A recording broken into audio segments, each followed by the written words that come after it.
Pernah ngerasa nggak sih kok kayaknya saingan di dunia kerja sekarang makin ketat aja ya?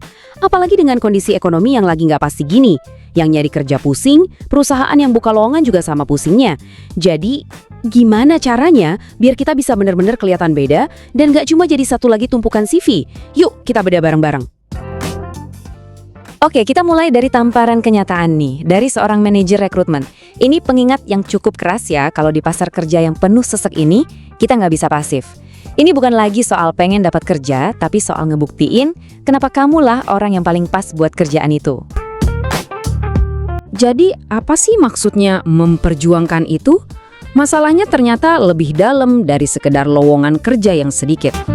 Ironisnya gini, di saat banyak banget orang susah cari kerja, perusahaan juga ternyata susah banget nemuin kandidat yang benar-benar siap dan cocok.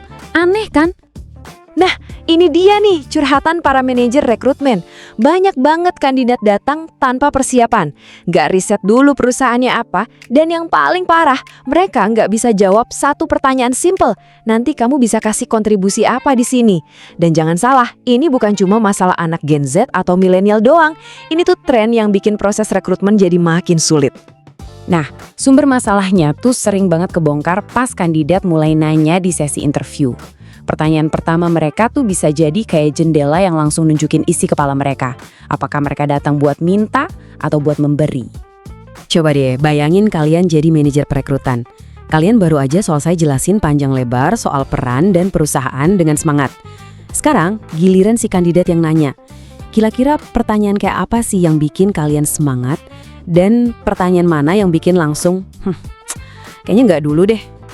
Wah, bedanya kayak langit dan bumi. Di satu sisi ada pola pikir saya yang fokusnya ke saya dapat apa? Jadwal fleksibel, tunjangan, work-life balance. Terus di sisi lain ada pola pikir kami yang nanyanya, gimana saya bisa bantu? Skill saya ini bisa dipakai buat apa di sini?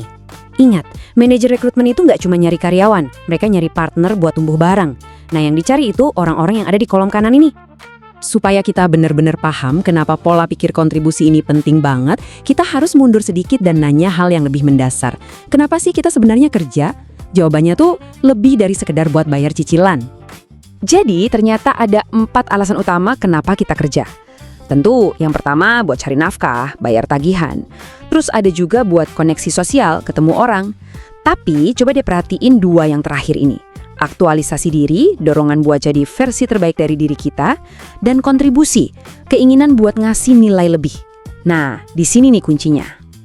Ini dia nih aha momennya. Waktu kita fokus untuk berkontribusi, kita tuh sebenarnya lagi mempercepat proses aktualisasi diri kita sendiri. Dengan kita berusaha memberi nilai, kita jadi kepaksa buat belajar, beradaptasi, dan tumbuh. Nggak mungkin kan kita bisa berkontribusi tanpa ngembangin diri? Keduanya itu kayak 2 sisi dari koin yang sama. Oke, teori cukup, sekarang kita lihat contoh nyatanya. Kita bakal lihat kisah dari sebuah lembaga bernama LPPM yang nunjukin gimana sebuah perusahaan dan karyawannya bisa berevolusi bareng dan akhirnya menciptakan lingkaran pertumbuhan yang saling menguntungkan. Coba bayangin ya, tahun 1998, semua promosi masih lewat mesin fax dan telepon. Lompat ke tahun 2010-an, laptop udah mulai ada, tapi prosesnya masih banyak yang manual. Dan hari ini, beda banget ceritanya. Perusahaan ini udah jalanin semuanya serba digital, pakai macam-macam tools canggih biar efisien. Ini lompatan inovasi yang luar biasa. Tapi yang lebih keren lagi adalah apa yang terjadi sama karyawannya. Ada satu karyawan yang gabung dengan skill desain dasar. Dia nggak ketinggalan zaman. Begitu perusahaan pakai teknologi baru, dia ikut belajar. Mulai dari sistem pendaftaran digital, sampai nguasain alat-alat multimedia yang rumit. Ini bukan sekedar ngikutin arus ya, tapi ini contoh sempurna dari pertumbuhan yang disengaja dan saling menguntungkan. Nah, ini dia poin utamanya. Di dunia yang berubah cepat banget ini, kemampuan buat belajar dan beradaptasi bersama perusahaan itu jadi kunci sukses jangka panjang.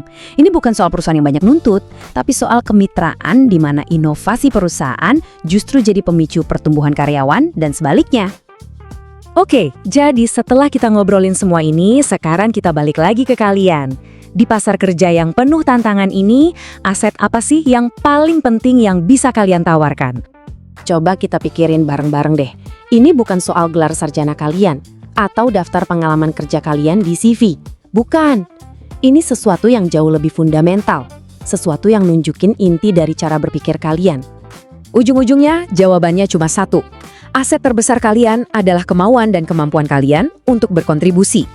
Pola pikir inilah yang ngasih sinyal ke perusahaan kalau kalian siap jadi bagian dari solusi, siap buat tumbuh, dan siap bantu tim mencapai tujuan. Inilah yang bakal bikin kalian beda dari yang lain. Jadi pertanyaannya sekarang bukan lagi apa aset terbesar kalian, tapi gimana kalian bakal nunjukin itu. Mulai hari ini,